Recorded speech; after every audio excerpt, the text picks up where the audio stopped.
Hey everybody, I'm Gary Palmer Jr., you're you, and together we are minting coins. And I want to thank you for showing up. I want to welcome you to my home, to our backyard, and just wanted to say hello today. Almost feeling like a new man. I'm almost feeling like I've been through this rebirth recently. For those that know, we had our wedding this weekend. It was amazing. It was perfect. The ceremony was perfect. Just the day was perfect. It could have been a horrendous day in terms of the heat and the weather and just like all sorts of things. But the water was the bluest shade of blue, and the sky was sky blue, and the clouds were white. And it was just a perfect day, and there were like these monarch butterflies, you know, flying about the area, and it was just really meaningful and really full of intent, and the reception was a total blast as well. It was just an epic sort of event with our closest family and friends who were able to make it, and we just had such a great time, such a fun time, making time for our friends and our family, even as things are, you know, sometimes a little depressing in the Bitcoin and the blockchain world and the market that we're experiencing right now. You know, a lot of businesses are sort of at a state of depression in terms of how the market isn't moving in the same direction as, you know, they want to, that will support their businesses. And because the market isn't moving up, their businesses aren't moving up, and everybody is seeing that. You know, we're seeing that in our studio, our meetup space at Minting Coins Crypto Loft, the Bitcoin studio that we have in downtown Rochester, New York. We have Bitcoin-NYS, which is our Bitcoin and blockchain educational center.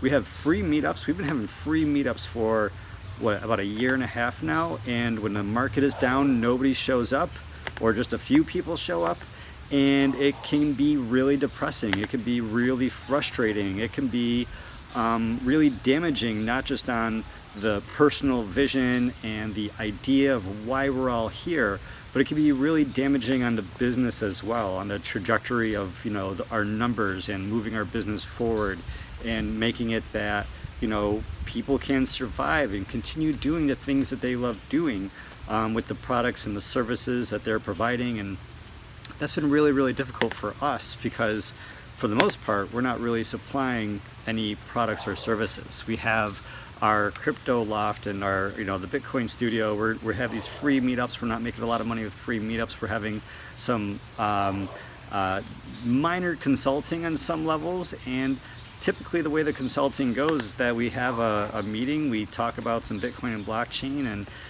there's just a lot of projects that we don't want to work on, that we don't want to be a part of. There's a lot of people who are approaching us to, you know, get our opinion on things and to get our involvement in their situations. And there's just so many opportunities, especially last year in the beginning of 2017, which we just had to turn down over and over and over again because they weren't situations that we wanted to be a part of, especially with understanding what the SEC was going to be doing 6 months later and 12 months later. And, you know, we see how there's a lot of concern from, you know, the regulators and the ICO creators, and, you know, where those are going to clash in terms of what rules that they may or may not have broken, right? Not just the creators and issuers of these ICO tokens, but you also have a lot of YouTube personalities and media personalities where traditionally when you're, you know, doing photos of Levi jeans, that's, you have to worry about FCC requirements and, you know, breaking any FCC laws. But when you're out there pitching Levi's stock, you know, and Levi's securities instead of Levi's products, then you have to deal with the FCC and the SEC. And a lot of these newcomers to media, a lot of these newcomers to technology just aren't aware of the regulations and the risks and the pitfalls involved in a normal business environment with traditional financial technology and information technology and business networks, business communications, digital marketing techniques. They're just not aware of how traditional business, even in the digital media sense, is conducted.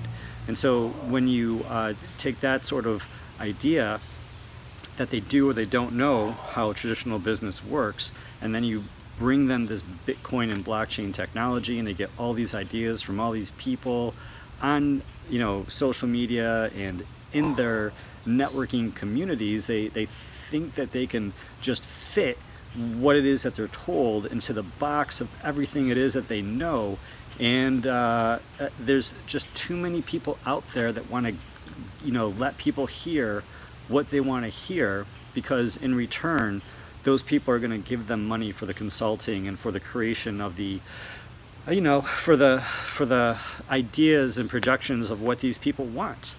And that's really, you know, why we're here today, and the topic of this video is what people want.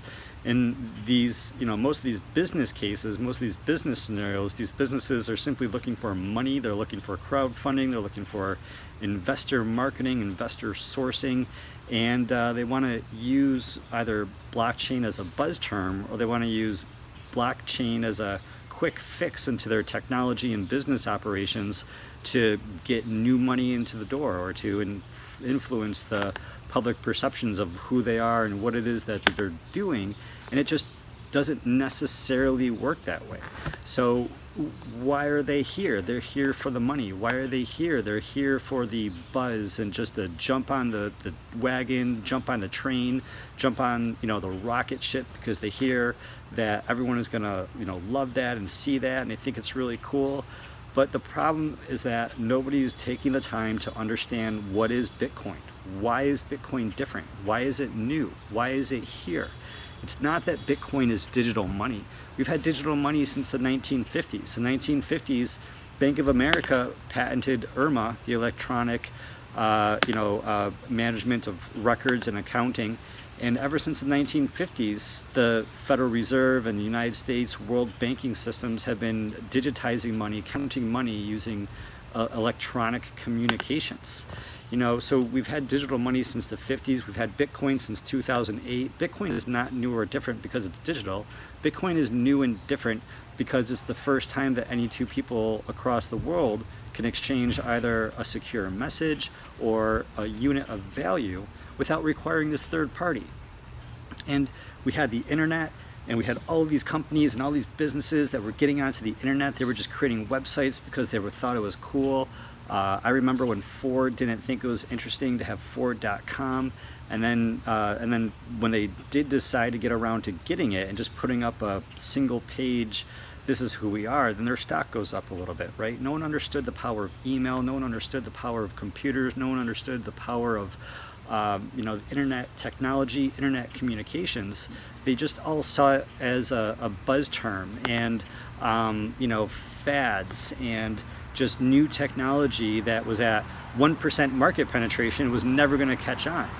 And so when the internet was created, when the internet was invented, yeah, that was the first time that any two people could communicate with each other. Doesn't matter if it was you and someone on the other side of the world, or if it was you and someone in just the next city over. People had to pay long distance charges to communicate over those networks. And when the internet came around, it was then free. It was then free to have those communications, but even though it was free to send those messages across the internet communication networks, it wasn't secure. You couldn't exchange secure messages. You couldn't exchange things of true value, like Bitcoin at $100 billion value right now. And so Bitcoin is new and different because it is a technology that creates trust, that validates trust based on cryptography, based on mathematics, based on code, based on these rules where there's no single point of attack or failure for the system to go down. So it's just really, really interesting to think that, you know, Bitcoin might be new because it's this new database, right? But instead of being a centralized database, it's a decentralized database.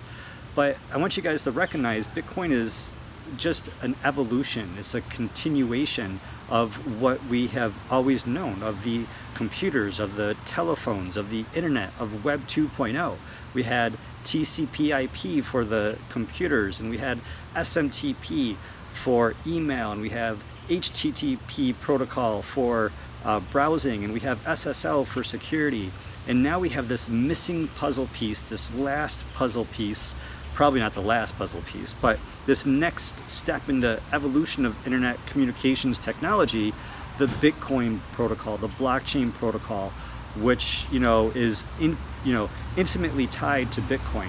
Bitcoin will exist as long as blockchain exists, and Bitcoin, in our opinion, is the most decentralized project out there. It's the project with the greatest network effect. It's not just the amount of money that turns in terms of the value of the total market capitalization of Bitcoin, but it's also in terms of the infrastructure surrounding Bitcoin, the people, the places, the processes, the intellectual property. All of this infrastructure, all of this foundation supporting Bitcoin, the ecosystem of Bitcoin and blockchain as a whole, and the value of all of that energy being put into this new technology is a fundamental foundation of what's possible and what's here to come. So why are people here? Why are corporations here? Why are the banks getting involved? Why are countries getting involved? Why are you getting involved? Why am I here? And so as we all know, the Bitcoin market is in a sort of depressive state right now. It's in that pit of despair.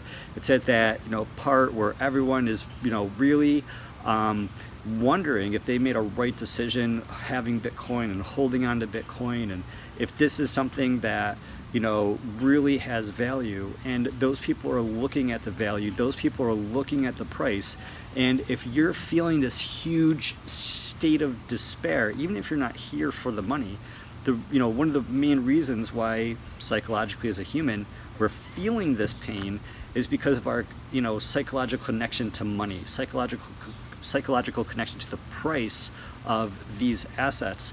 And you just gotta realign yourself, realign your thinking, and recognize that the price of this asset, the price of Bitcoin, does not equal the product, does not equal the technology. It does not equal the potential, it does not equal the development that's happening on top of Bitcoin with SegWit, with Lightning Network, with all of these things that will be possible with this new network, with this new protocol that is being developed, right? That is being built upon. And although we don't know, we can't predict the future, we can't say this or that because there's all of these financial disclaimers and technological disclaimers, we can look at the past and we can recognize that there was a time that people thought PCs were a fad, they thought cell phones were a fad, they thought the internet was a fad, they thought Amazon was a fad, and at some point people recognized that the market cap of Barnes & Noble is a few hundred million, and the market cap of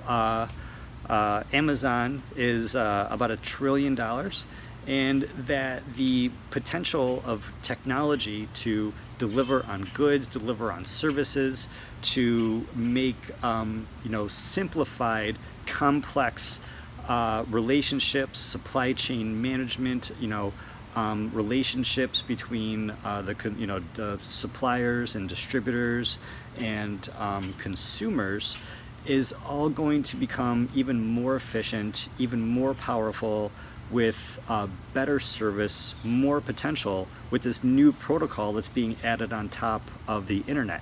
So Amazon, Microsoft, IBM have laid on top of the infrastructure of the web. Google, Facebook, Amazon, Netflix have laid on top of the infrastructure of the web. And now what they're going to be able to do, what all people around the world are going to be able to do, is to take all the existing web technology and to sprinkle in and to integrate throughout this blockchain technology, which is going to help manage the relationships of person to person, person to corporation, and then also person to machine, machine to machine, as we have all sorts of Internet of Technology things coming online, especially as we have all sorts of artificial intelligence and artificially AI connected devices coming online. And how do we manage these IoT devices? How do we manage these AI relationships? The way that we do that is through the blockchain technology. And when we look at the price of Bitcoin, when we look at the price of these assets, it's not going to be reflected, the price is not going to, reflect the future potential of what's happening until it's really already too late. The price is really part of the market, and just like the stock market that we have now, it's really a lagging indicator. It's really an indicator of past results, an indicator of past news, and it really is not a prediction of the future potential that's happening at hand.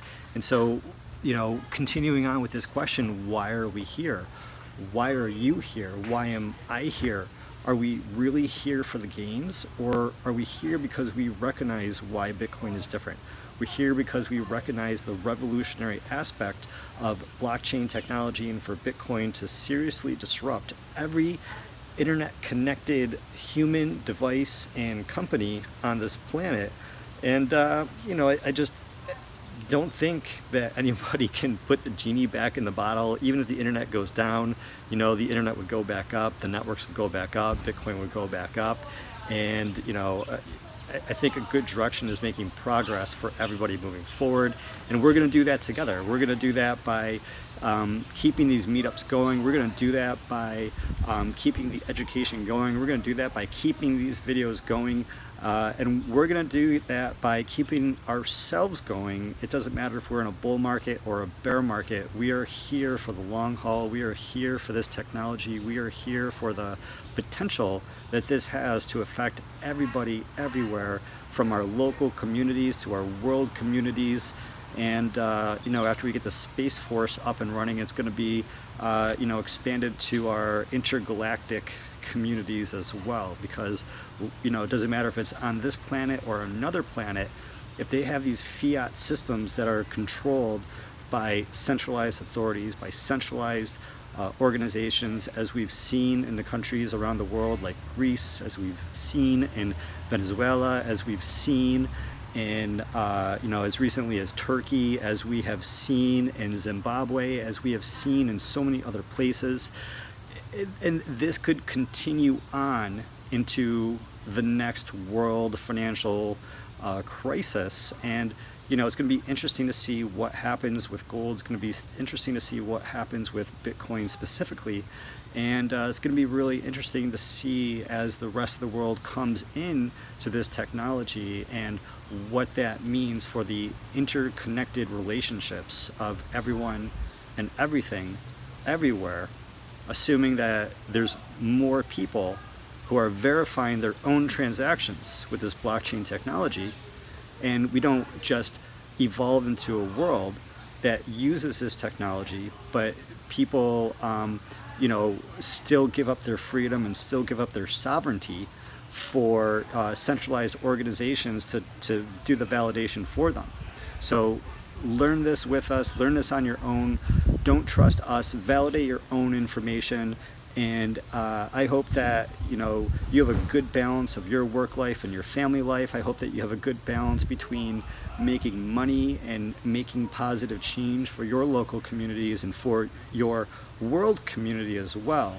And thank you very much for sharing this time with us, with just being a part of this conversation. Let us know, what do you think about this little jam, and let me know what you think about what's happening in the world. Let me know, are you here for the dollars and for the gains, or are you here for the revolution? Are you here just to look out for yourself, or are you here to help as many people as possible along the way? Because we could be minting coins on our own, or together we could be minting coins. All right, until next time, talk to you soon. Hit that like button, subscribe if you haven't subscribed already, and we'll chat again. Thanks.